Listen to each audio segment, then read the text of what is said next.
Olá, pessoal. Aqui é a professora Márcia. Nós vamos trabalhar a disciplina de inglês instrumental e hoje é a nossa primeira aula de inglês instrumental no curso de rede de computadores. Primeiro, eu gostaria de me apresentar brevemente. Meu nome é Márcia, como eu já disse. Nós vamos trabalhar a disciplina de inglês instrumental. Minha graduação é na área de letras em inglês. Tenho a especialização em educação de jovens e adultos, mestrado em educação. A nossa disciplina é muito importante para o curso de vocês, porque nesse momento em que nós vivemos um mundo de intensas mudanças, de informações muito rápidas, conhecer uma segunda língua é fundamental, principalmente para a área que vocês escolheram. Hoje a gente vai começar trabalhando sobre o que são os computadores. What are computers? Falar sobre as diferenças idiomáticas entre o inglês e o português. Trabalhar o verbo to be na significação de ter, estar de, estar com. Trabalhar os pronomes, pronouns, verbo to be, simple present, adjectives, parts of speech. Tudo isso a gente vai trabalhar de uma maneira bem simples e bem rápida, de modo que vocês vão compreender com muita tranquilidade. Bom, em relação às diferenças idiomáticas entre o inglês e o português. As expressões idiomáticas, ou idioms, são figuras de linguagem, ou seja, são um termo, uma frase que assume um significado diferente do que teria isoladamente. Isto é, não é uma definição literal, ou seja, eu digo obrigada, mas eu posso responder thanks, no problem, you're welcome. Enfim, são várias expressões que vocês vão poder verificar, que vocês vão poder ler, que na sua acepção normal, natural, elas teriam uma tradução literal. Mas como é uma expressão idiomática, elas correspondem apenas a o de nada, por nada. Bom, então essas expressões, como vocês podem ver na gravura ao lado, elas, embora sejam grafadas de maneira diferente, elas têm um significado comum, que é de nada, foi um prazer, é uma resposta ao thank you, que é obrigada. O verbo to be. O verbo to be, ele de fato significa ser ou estar. Mas numa outra acepção, ele pode significar ter. Por exemplo, how old are you? Quantos anos você tem? No significado de ter. Você tem certeza? Are you sure? Você tem razão. You are right. Se você fosse traduzir ao pé da letra, você diria, com que idade você está? Ou você está certo disso? Você está certo. Quando você diz você está certo, na acepção da expressão idiomática, você vê que ele também está dizendo você tem razão. Não tenho medo de cachorro. I'm not afraid of dogs. Não tenho medo de cachorros. Está o verbo to be na acepção de ter. Embora a gente saiba que literalmente, ao pé da letra, ele significa ser ou estar. O que é que tem de errado? What's wrong? Se nós fôssemos traduzir ao pé da letra, seria o que está errado. Mas aqui a gente pode ler e compreender como que tem de errado. Não tive culpa disso. It wasn't my fault. Isso não foi a minha culpa. Pode traduzir assim também. Tivemos sorte. We were lucky. Nós temos sorte. Então, na acepção de ser ou estar, nós podemos compreender como ter. Porque a grande importância, gente, da gente compreender o verbo to be é compreendê-lo dentro da frase, é conseguir não traduzi-lo, mas interpretá-lo. Estar de e estar com. Estou com frio, fome, medo. I'm cold, hungry, afraid. Ou seja, cold significa frio, hungry significa fome, afraid significa medo. Mas vocês podem observar que a gente tem o pronome I em forma contrata, I am cold. E o verbo to be no sentido de estar, eu estou, I am, eu estou com frio, estou com fome, estou com medo. I am in a hurry, eu estou com pressa.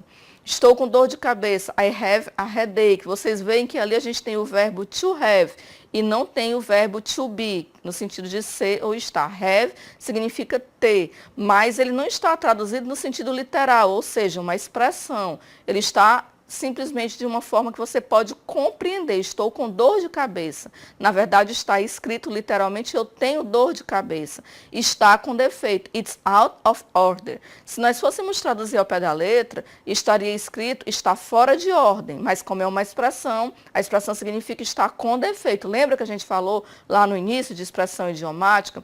Ela está com 15 anos. She is 15 e... I'm sorry, desculpe. She is 15 years old, ela está com 15 anos, mas poderia traduzir lá no sentido de ter também, ela tem 15 anos. Estou de férias, I'm on vacation. Isso pode, ao pé da letra, significar e significa a mesma coisa, eu estou em férias, mas a gente diz dentro da expressão idiomática, estou de férias. Bom, continuando, estar de estar com, estou de folga, it's my day off, é meu dia livre, estou de serviço, I'm on duty, significa que é um dia que eu estou trabalhando, duty significa como se fosse um imposto, uma prisão, e a gente vai ver mais lá na frente que isso pode ser uma expressão que a gente pode confundir, por isso que a gente precisa contextualizar. Isso é uma expressão idiomática porque é uma expressão completa que tem um significado. Estou de serviço, estou de castigo, I'm grounded, estou preso. Estou de saída, I'm leaving, estou saindo. Estou só de passagem, I was just passing by. Estamos de acordo, we agree. Pode ser traduzido também como nós concordamos. Tudo bem? Então vamos, gente, compreender uma parte fundamental para que a gente possa ir em frente em relação ao estudo do inglês instrumental. É conhecer os pronomes, pronouns. A gente também tem as mesmas coisas na língua portuguesa. A única particularidade que a gente vai observar dentro da língua inglesa é a presença do it. Eu vou ler para vocês todos os pronomes e as suas traduções e depois a gente explica o it para vocês fixarem melhor. I significa eu, you, você e vocês. O you ele é usado da mesma forma, grafado da mesma maneira, independente de estar no singular ou no plural. He, ele. She, ela. It, ele, ela. Vocês observam que o he significa ele, o she significa ela e o it também pode expressar ele e ela. Guardem essa palavrinha que é para a gente especificar melhor.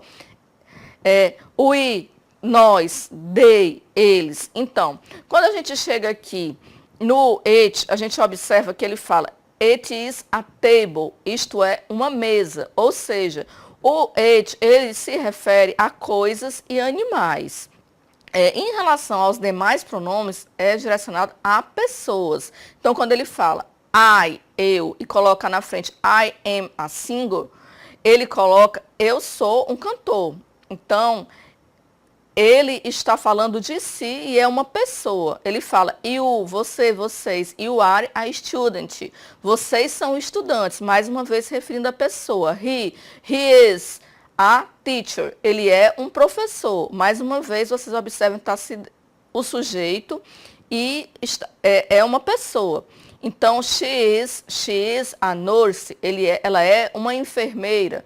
O sujeito é uma pessoa. Então, por que a gente vai usar o it a partir de agora? O que foi que eu falei? Que it se refere a animais ou coisas. Então, it is a dog, it is a table. Isto é um cachorro, ou ele é um cachorro. Ela é uma mesa, isto é, uma mesa, no feminino. Então, ele funciona para o feminino e para o masculino. É uma outra particularidade que vocês observam que, no caso de pessoas, o he e o she são o he para expressar a figura masculina e o she para expressar a figura feminina. E, no caso do it, o it, ele expressa o feminino e o masculino se referindo a objetos ou animais. E o I significa nós e o they significa eles. Bom, o verbo to be. Para a gente compreender melhor o verbo to be. O verbo to be, ser ou estar, ou no sentido de ter, como a gente falou. A gente tem a forma afirmativa, a forma contraída, a forma negativa e a forma interrogativa. Então, na forma, decorem bem, aprendam muito mais do que decorar os pronomes, para a gente utilizar com os diversos verbos. Vê que a gente, no slide anterior, apresentou os pronomes que são semelhantes ao português, apenas tendo o diferencial do it, pois então a gente vai usar com o verbo agora. A gente usou o verbo to be no sentido de estar com, em outras acepções, nos slides anteriores vocês podem revisar, e agora a gente pode ver com o verbo to be. I'm, forma afirmativa. You are, he is, she is, it is, we are, they are, you are. Ou seja, eu sou, você é, ela é, ele ou ela, no caso do it's, we are, nós somos. They are, eles são. You are, vocês são. Lembra que o you grafa da mesma forma, mas ele, dependendo do contexto, pode ser plural ou singular. Então, agora nós vamos para a contract form, forma contraída.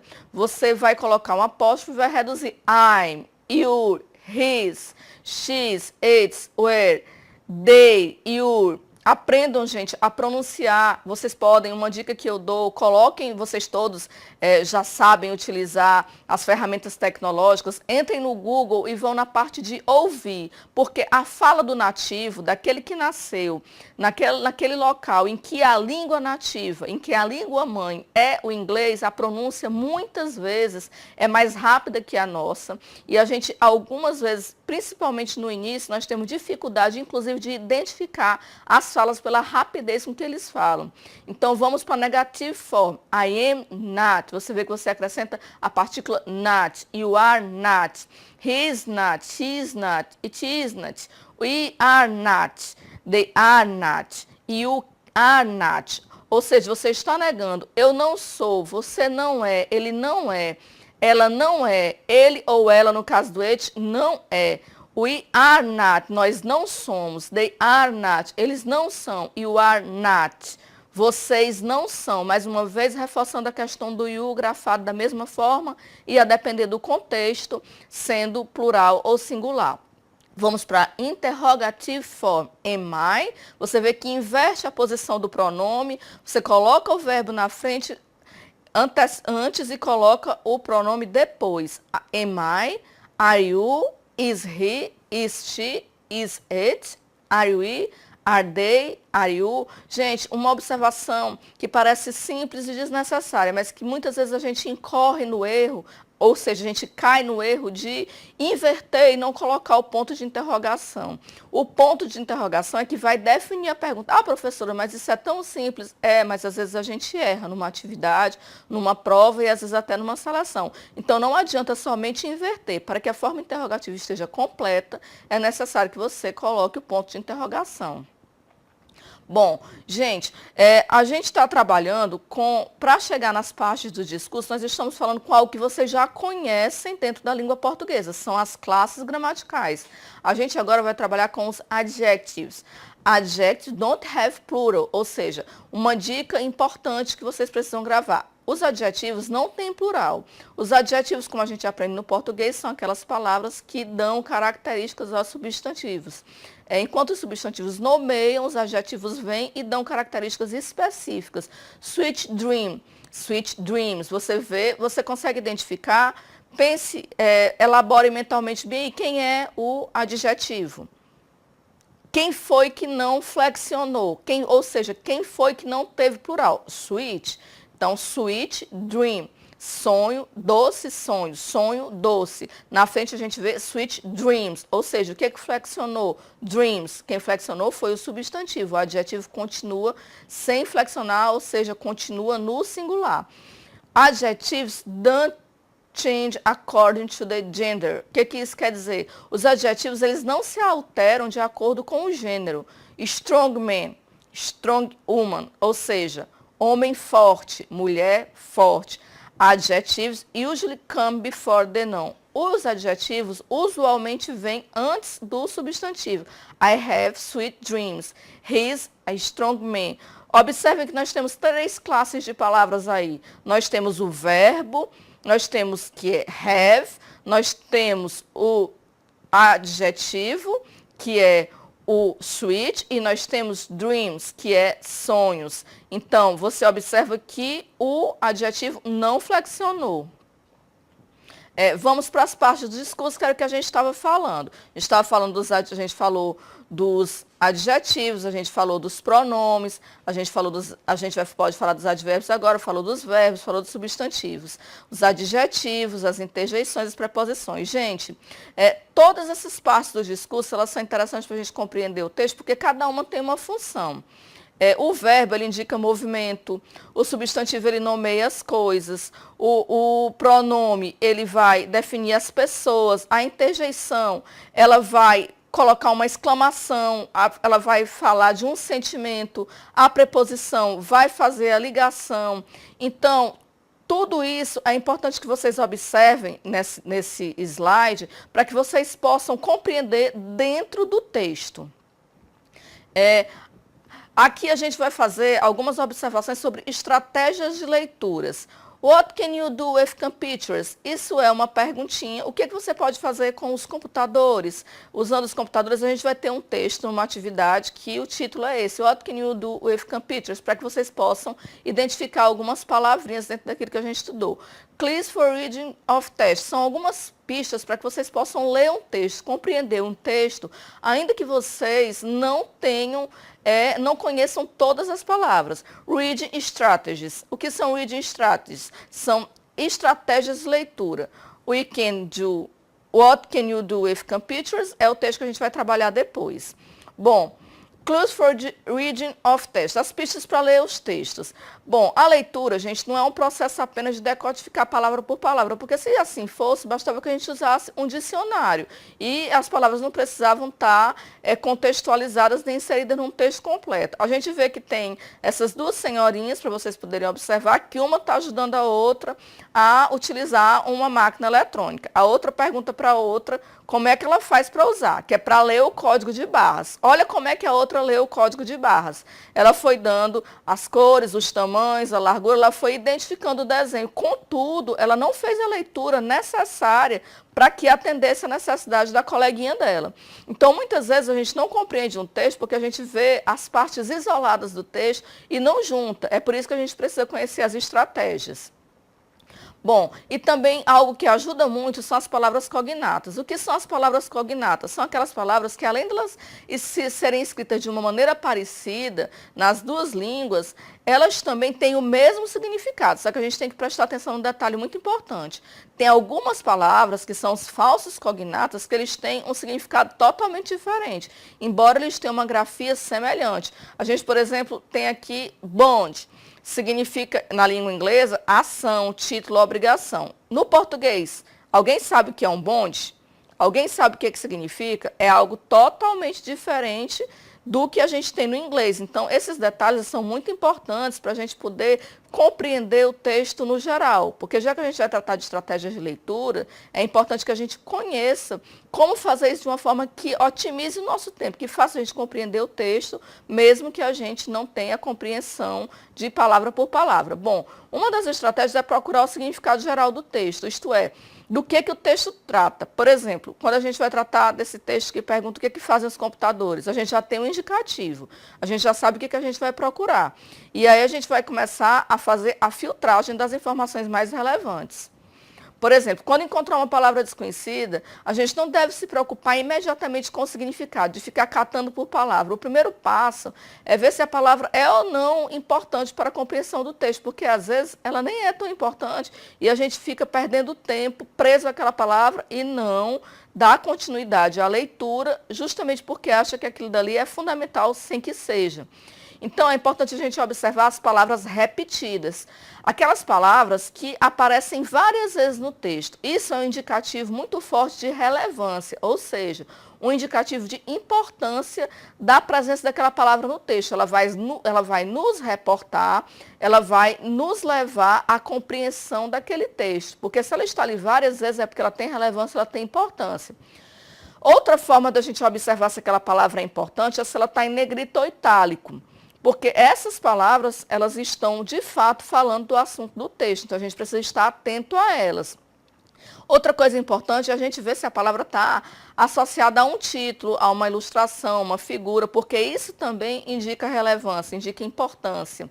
A gente precisa procurar entender a palavra usando o contexto em que ela se encontra. Uma palavra solta, uma palavra isolada, ou uma tradução equivocada, errada, ela, às vezes, vai nos levar a compreender de uma forma errada o texto total. Então, é bom a gente se lembrar que a gente está constantemente lendo e predizendo, ou seja, imaginando o que aquele texto está dizendo à frente, qual é a informação, o que vem à frente, tentando compreender o sentido, verificando as possibilidades, as hipóteses. As hipóteses. Então, quando a gente está estudando, a gente deve evitar o uso do dicionário, porque o uso do dicionário às vezes vicia e muitas vezes leva a gente a errar porque a gente encontra o significado de uma palavra que está fora daquele contexto, porque especialmente na língua inglesa, a língua inglesa é uma língua interessante. Uma palavra só, ela pode ter vários significados. Então, a depender de onde ela estiver, a depender do contexto, ela pode ter um significado totalmente diferente. Então, só para a gente ver no slide, quando a gente estiver estudando, é importante isolar um pouco o dicionário e usar só para as palavras-chave. Aquelas que a gente não conseguiu entender pelo contexto. É para a gente se certificar de ter escolhido o melhor significado dentro daquilo que eu disse, porque se tem vários significados para uma palavra só, é importante a gente escolher aquela que cabe naquele contexto que a gente está estudando. Algumas estratégias de leitura, gente, que podem facilitar a vida de vocês é prever. Você está olhando o texto, você começa a fazer aquilo que eu disse antes, vai predizendo o que, é que vai acontecer. Isso lhe ajuda a se concentrar e lhe ajuda a compreender, sim, visualizar, abstrair o que é isso. Você começar a ler o texto, você começar a continuar essa previsão. E se conectar com o que está acontecendo, questionar dentro do próprio texto, você precisa questionar aquilo que está sendo dito. Se aquelas palavras cabem ali, esclarecer. Isso são estratégias simples de leitura, esclarecer. Você teve uma dúvida, procure e avalie aquela informação. Avalie se aquela informação está adequada. Dentro do que a gente estava falando sobre as palavras cognatas, que facilitam o entendimento. Vamos ver algumas. Isso se trata de uma cloud tag, uma nuvem de palavras, que vocês podem procurar várias dentro do contexto que vocês estiverem estudando. Se vocês colocarem nuvem de palavras no computador, no Google, sobre a língua inglesa, sobre o computador, vocês vão encontrar várias. Então, vamos ver 3 palavras cognatas que vocês podem conseguir identificar. Tentem aí. Public. Public é escrito praticamente da mesma forma, tem uma pronúncia diferente, mas tem o mesmo significado, ou seja, é uma palavra cognata. Strategy. Estratégia praticamente escrito da mesma forma. Attacks, quase da mesma forma. Security, vulnerable. Então, assim, são palavras que você já consegue botar o olho e compreender. As palavras repetidas, palavras que se repetem muito, principalmente no campo da informática, malware, internet, network, access, technology. Então, se você encontrar isso num texto, imediatamente você precisa internalizar, você precisa compreender que aquilo dali é importante para que você possa ter uma visão geral do texto e fazer aquilo que a gente mostrou antes, as suas previsões, as suas observações, enfim, para que você possa compreender um texto e até responder uma prova, mesmo não sabendo a tradução literal do texto. Bom, outra coisa importante dentro do texto são as marcas tipográficas. São todas aquelas informações fornecidas por meio de imagens, figuras, gráficos, tabelas, mapas, símbolos. Tudo isso vai lhe ajudar a compreender. Às vezes, dentro da leitura, você não vai entender perfeitamente o teor geral, total. Mas por meio de uma figura, de um gráfico, de uma tabela, de um mapa, você volta ao texto e aquela compreensão, ela fica facilitada. Uma técnica de leitura muito importante é skimming. O que é skimming? A gente já falou isso e agora está mostrando uma imagem. Você olha, você passa o olho, você sobrevoa o texto, como a gente está vendo aqui, você tem uma visão geral do que aquele texto está tratando. Aí você passa mais à frente. Você vai para o scanning. O que é o scanning? Você teve uma visão geral, a partir dessa visão geral, você vai fazer um apanhado mais específico, você vai olhar de uma forma mais apurada. O que é essa forma mais apurada? Uma forma mais concentrada, uma forma que vai tornar aquela sua visão geral mais específica. E aí você parte para as inferências. O que são as inferências? São justamente aquelas conclusões que você vai tirando a partir daquilo que você viu, ou numa marca tipográfica, ou mesmo na leitura, ou juntando o que você obteve por meio da sua observação geral, até você chegar na sua específica. Então você começa a tirar conclusões que são as inferências. Bom, what can you do with computers? Vamos saber? Bom, o can. A gente usa o verbo can no sentido de poder, saber, capacidade ou aptidão. O que a gente pode fazer com o computador? Isso daí vocês fazem as pesquisas de vocês. Vamos aqui para a utilização do verbo can. Birds can fly. A gente viu a forma negativa, afirmativa, lembram e a interrogativa nos slides anteriores? Pois então, os pássaros sabem voar. Quer dizer, o verbo can, embora ele signifique poder, lembra que eu falei que na língua inglesa uma mesma palavra pode ter várias acepções? vários significados. Então, os pássaros sabem voar. Embora o verbo can signifique poder, ele também pode significar saber, a depender do contexto, porque ele é utilizado para indicar capacidade ou aptidão. Maria cannot sing in Italian. Qual forma? Quando a gente usa o not, qual é a forma? Lembram que a gente usou lá no verbo to be? Então, a Maria não pode cantar, não sabe cantar em italiano, ou seja, ela não tem capacidade, ela não tem aptidão para cantar em italiano. Can you swim? Forma interrogativa, o que, é que a gente fez? A gente fez a inversão e a gente colocou o ponto de interrogação. O que, é que ele perguntou? Você sabe nadar? May. Gente, may significa também poder, mas veja que o sentido é de permissão, possibilidade ou probabilidade. São dois verbos diferentes com acepção de poder, mas um significa capacidade ou aptidão, no caso do verbo can, e o may significa também poder, mas não significa na acepção de permissão, possibilidade ou probabilidade. It may rain tonight. Afirmativa. Pode chover hoje à noite. I may not stay at home. Negativa. Eu não posso ficar em casa. Vejam sempre na negativa o acréscimo do not. Vejam que a gente vai mudando as informações, mas repetindo aquelas informações que nós já obtivemos anteriormente. Ou seja, nós já temos aquela informação. Basta a gente voltar, que a gente vai gravando, assimilando num processo de acompanhamento e de internalização do conhecimento. Então, may you go now? Interrogativa. Você pode ir agora? Ou seja, mais uma vez, nós usamos a forma afirmativa, negativa, interrogativa. Vamos gravando aí. Então, o must, o dever. Vê que no caso do may, você trabalha com a questão da possibilidade, da permissão. No caso do must, significa dever, é uma obrigação. I must study for the best. Eu estou afirmando. A forma afirmativa dizendo eu devo estudar para o teste. É uma obrigação. Eu tenho a obrigação de estudar para o teste. He must not say lies. Negativa. Or not de novo, forma negativa de novo. Ele não deve dizer mentiras. Must I come in, sir? Interrogativa. Devo entrar, senhor? Então, no caso do should significa um conselho, uma recomendação, algo que deveria ser feito, mas não é uma obrigatoriedade. Lembra que o anterior, ele significa obrigatoriedade? O should não. O should bring more information. É uma forma afirmativa.